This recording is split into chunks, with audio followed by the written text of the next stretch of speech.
Climate change is code red for humanity, says the United Nations. Hi, I'm Tom. Joining me this morning is Catherine. Hi, Catherine. Hello, Tom. Hello, everybody. And if you'd like to do a quiz on today's vocabulary, just go to our website, bbclearningenglish.com. Now, let's hear more on this story from this BBC News report. United Nations researchers are set to make their strongest statement yet on the impact of climate change in a key report setting out how the world's oceans, ice caps and land could change in the next decades. Researchers confirm that if global temperature increase is limited to 1.5 Celsius above pre-industrial levels, the worst catastrophes can still be avoided. So, the UN is set to release a new report on the effects of climate change. It's going to contain details about the impact of climate change on the natural world. It's expected to be the strongest warning yet, and it warns about what might happen if global temperature rises are not kept to 1.5 degrees Celsius above pre-industrial levels. So, serious news there from the UN. Serious indeed. Thank you, Catherine. Now, you have 3 words and expressions picked out from the media to describe today's story, right? Yes, we are looking at stark, a wake-up call, and dire. Stark, a wake-up call, and dire. Catherine, let's have a look at your first headline, please. Sure. We are starting today in Scotland with The National. The headline, COP26, UN issues stark warning on state of climate crisis. Stark, clear and unpleasant. Catherine, what can you tell us about stark? Well, stark, Tom, is an adjective. The spelling is S-T-A-R-K. And as you said, it means clear and unpleasant. So the warning that the UN has given about climate change is a clear warning. It's an unpleasant warning. It's really kind of, the idea is shocking and something that's very difficult to ignore. So we're talking about stark in the context of climate change, which is obviously a hugely important global issue.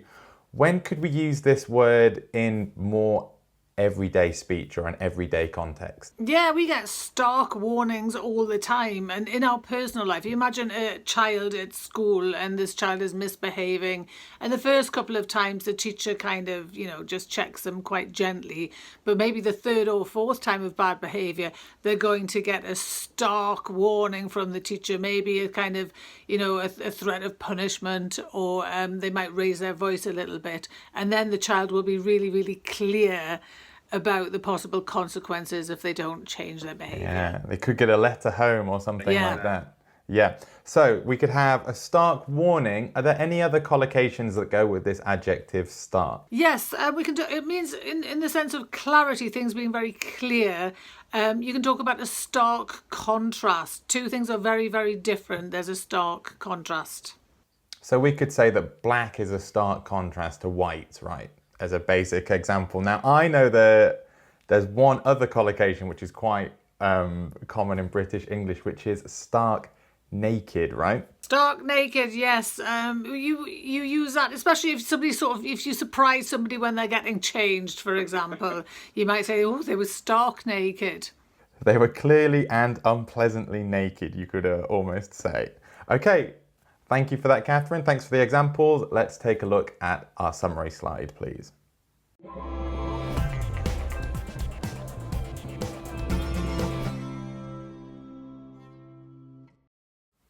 Okay, today we're talking about a stark warning from the UN on climate change. The UN in 2019 also delivered a stark warning from a report on nature loss, and we did a news review about this. Catherine, how can the audience find this? You just have to click the link. Just click the link in the description. Great. Catherine, let's have a look at your second headline, please. Yes, we're here with the BBC News and the headline, Stark Warning Over Climate Change, a wake-up call. A wake-up call. A shocking event which can cause changes in behaviour or attitude. Catherine, over to you. Yes, now we start with a. Then the second word, wake, W-A-K-E. Third word is up, UK, but those two words, wake and up, are joined with a hyphen when you write them. And the final word is call, C-A-L-L. So you have a wake-up call. Now, Tom, I'm sure you've had a wake-up call in a hotel, haven't you, at some point in your life?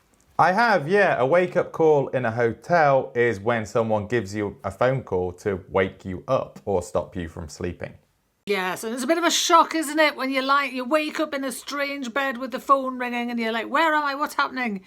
It sort of makes you jump a bit, doesn't it? It's alarming, yeah, and you could say it causes alarm, yeah. Yes, which is why we call it an alarm call sometimes.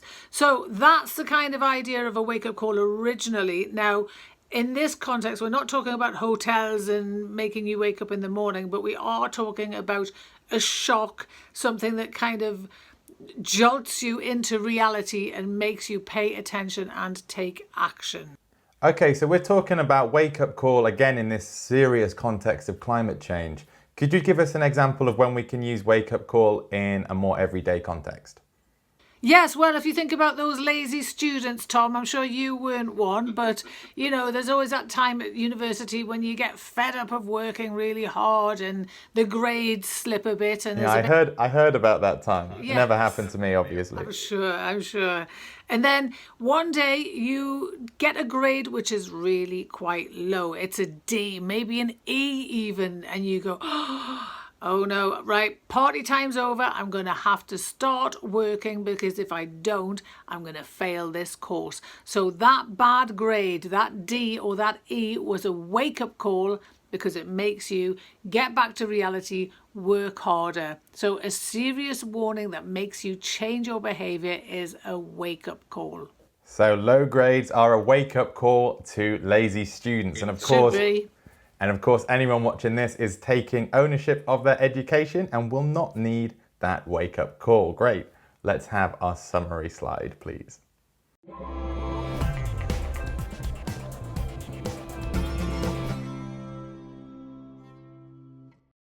Okay, talking about waking up, we have another news review on people who can't sleep during lockdown. Catherine, where can they find this? Just click that link. Click that link in the description. Great. Catherine, let's have a look at our next headline for today, please. And we're in Ireland now. RTE, the headline, UN report set to issue dire climate change warnings. Dire. Very serious, bad. Catherine, what can you tell us about this word? It has 4 letters, Tom. D-I-R-E. It's pronounced dire. And yes, it means very, very serious or very, very bad. So in the headline, dire climate change warnings. We've also spoken about stark warnings today. What's the difference between these two adjectives, dire and stark? Yes, they're very closely related. They've talked about dire warnings and stark warnings. Stark means it's really, really clear. If something's stark, it's obvious. It's very difficult to ignore. If something's if something's dire, it's really, really bad. So both of those words, stark and dire, relate to something being serious, but stark is clear, dire is bad.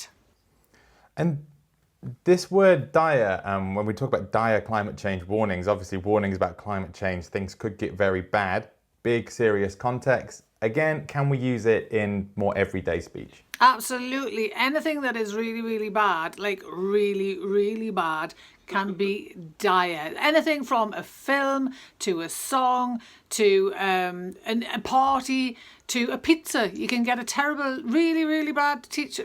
You can say that pizza was absolutely dire. It means the worst pizza you've ever eaten.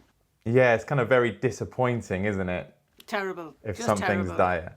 Anyway, hopefully no one's going to be thinking that our news review is dire today. So, on that funny joke, let's cut to the slide, please.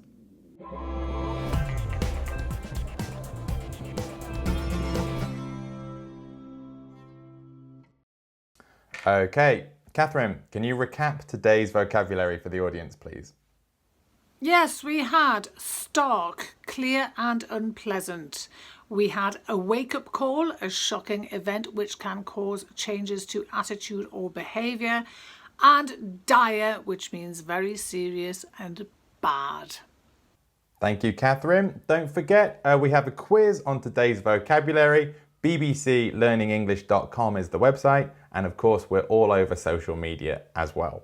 That's it from us today. Thank you for being here and goodbye. Goodbye.